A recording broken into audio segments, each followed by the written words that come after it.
पृथ्वी से अग्नि तक। इसके लेखक हैं डॉक्टर अब्दुल कलाम। जन्म 15 अक्टूबर 1931 रामेश्वरम, तमिलनाडु। मृत्यु 27 जुलाई 2015। इनकी रचनाएं हैं अग्नि की उड़ान, छुआ आसमान आदि। परिचय। डॉक्टर अब्दुल कलाम जी ने राष्ट्रपति पद को विभूषित किया। अनमोल योगदान के लिए आपको भारत रत्न सम्मान प्राप्त हुआ है। पाठ का परिचय। प्रस्तुत आत्मकथा अंश में लेखक ने अग्नि के प्रक्षेपण में आने वाली कठिनाइयों, वैज्ञानिकों के अथक परिश्रम को बताया है। बालासोर में अंतरिम परीक्षण का काम पूरा होने में अब भी कम से कम 1 साल की देर थी। हमने पृथ्वी के प्रक्षेपण के लिए श्रीहरिकोटा अंतरिक्ष केंद्र में विशेष सुविधाएं स्थापित की। इनमें से एक लॉन्च पैड, ब्लॉक हाउस, नियंत्रण उपकरण तथा चलित दूरमिति केंद्र शामिल थे। पृथ्वी उपग्रह को 25 फरवरी 1988 को सुबह 11:23 पर छोड़ा गया। यह देश के रॉकेट विज्ञान के इतिहास में एक युगांतरकारी घटना थी। युगांतरकारी अर्थात युग प्रवर्तक। निर्देशित मिसाइलों के क्षेत्र में एक आत्मनिर्भर देश के रूप में उद्भव ने संसार के सभी विकसित देशों को विचलित कर दिया। आत्मनिर्भर अर्थात स्वावलंबी। सामर्थ्यशील नागरिक, अंतरिक्ष उद्योग और व्यवहार्य मिसाइल आधारित सुरक्षा प्रणालियों ने भारत को चुनिंदा राष्ट्रों के समूह में पहुंचा दिया था। चुनिंदा अर्थात चुना हुआ। लेकिन क्या एक पृथ्वी ही पर्याप्त होगा? क्या 4-5 मिसाइल प्रणालियों का स्वदेशी विकास हमें पर्याप्त रूप से ताकतवर बना पाएगा? उसी समय अग्नि को एक टेक्नोलॉजी प्रदर्शन परियोजना के रूप में विकसित किया जा रहा था। देश के भीतर उपलब्ध समस्त संसाधनों को दांव पर लगाकर यही एक उत्तर था। अग्नि टीम में 500 से अधिक वैज्ञानिक थे और इन विशाल प्रक्षेपणों में अनेक संगठनों का नेटवर्क बनाया गया था। अग्नि का प्रक्षेपण 20 अप्रैल 1989 को निर्धारित किया गया। यह एक अभूतपूर्व अभ्यास होने जा रहा था। अभूतपूर्व अर्थात अनोखा। अंतरिक्ष प्रक्षेपण यान के विपरीत मिसाइल प्रक्षेपण में व्यापक स्तर पर सुरक्षा संबंधी खतरे शामिल होते हैं।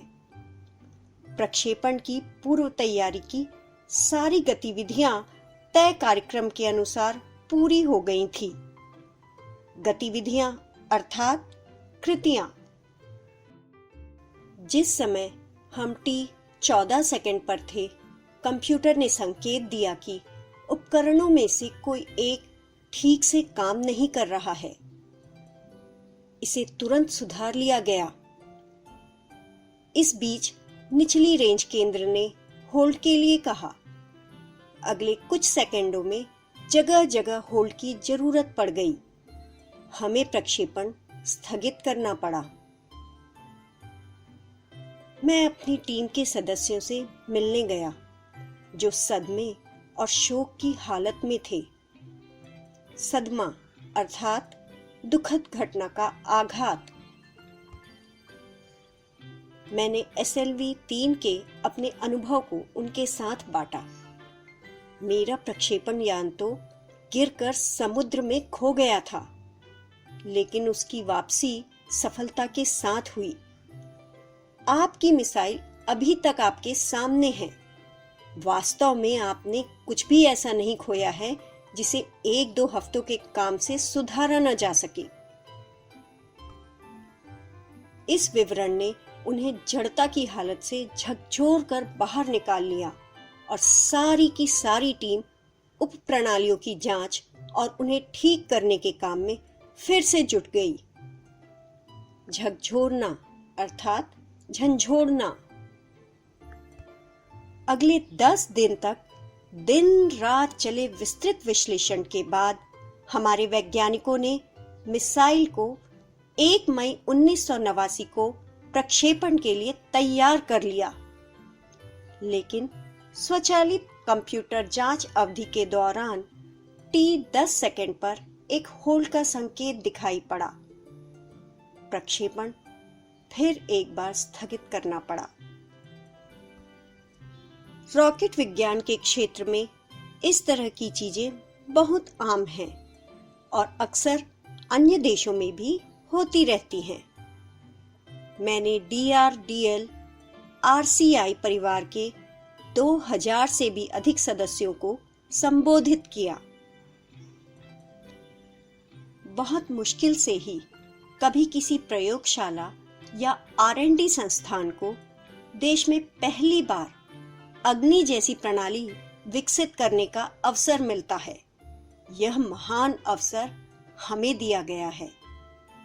स्वाभाविक रूप से बड़े अवसर अपने साथ बराबर की चुनौतियां लेकर आते हैं। हमें हिम्मत नहीं हारनी चाहिए। समस्याओं को हमें हराने का मौका नहीं देना चाहिए। देश को हमसे सफलता से कम कुछ भी पाने का अधिकार नहीं है। आइए सफलता को लक्ष्य बनाएं। अपना संबोधन लगभग खत्म कर चुका था कि मैंने लोगों को कहते हुए पाया, मैं यहां वादा करता हूं, महीने के खत्म होने से पहले ही अग्नि का कामयाबी से प्रक्षेपण करने के बाद हम यहां वापस मिलेंगे। यह किसी आश्चर्य से कम नहीं था कि कैसे सैकड़ों कर्मचारियों ने लगातार काम करके प्रणाली की तैयारी का काम स्वीकार्यता परीक्षणों सहित केवल 10 दिन में पूरा कर डाला। लेकिन अब बाधाएं पैदा करने की बारी विपरीत मौसम की थी। एक चक्रवात का खतरा मंडरा रहा था। सभी कार्य केंद्र उपग्रह संचार के जरिए आपस में जुड़े हुए थे। मौसम संबंधी कड़े रुक रुक कर आने लगी और 10 मिनट के अंतराल में उनकी बाढ़ सी आ गई। चक्रवात अर्थात बवंडर, अंतराल अर्थात बीच का समय। अंततः प्रक्षेपण 22 मई 1989 के रोज निर्धारित किया गया। यह पूर्णिमा की रात थी। ज्वार के कारण लहरें किनारों से टकराकर और अधिक शोर मचा रही थी। क्या हम अग्नि के प्रक्षेपण में कल सफल होंगे? यह सवाल हमारे दिमागों में सबसे ऊपर था। लेकिन हम में से कोई भी उस सुंदर रात के जादू को खंडित करना नहीं चाहता था। एक लंबी खामोशी तोड़ते हुए आखिरकार रक्षा मंत्री महोदय ने मुझसे पूछा, कलाम, कल तुम अग्नि की कामयाबी का जश्न मनाने के लिए मुझसे क्या उपहार चाहोगे? यह एक मामूली सा सवाल था, लेकिन मैं तत्काल इसका कोई भी जवाब नहीं सोच पाया। मैं क्या चाहता था? क्या था जो मेरे पास नहीं था? कौन सी चीज मुझे और खुशी दे सकती थी? और तब मुझे जवाब मिल गया।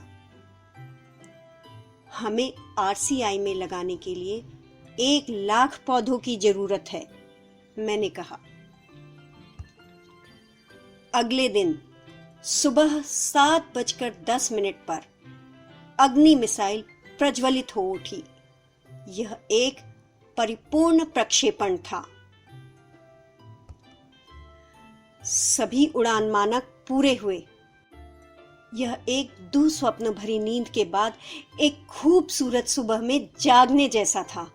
हमने अनेक कार्य केंद्रों पर 5 साल की कड़ी मेहनत के बाद लॉन्च पैड पर आए थे। पिछले 5 हफ्तों में गड़बड़ियों की एक श्रृंखला की अग्नि परीक्षा से गुजर रहे थे, लेकिन अंततः हमने यह करके दिखा दिया। श्रृंखला अर्थात कड़ी। यह मेरे जीवन के महानतम क्षणों में से एक था। सिर्फ 600 सेकंड्स की भव्य उड़ान ने हमारी सारी थकान को एक पल में धो डाला। सालों की मेहनत का क्या शानदार नतीजा मिला। नतीजा अर्थात परिणाम। If you like our videos, please do share and subscribe to our channel.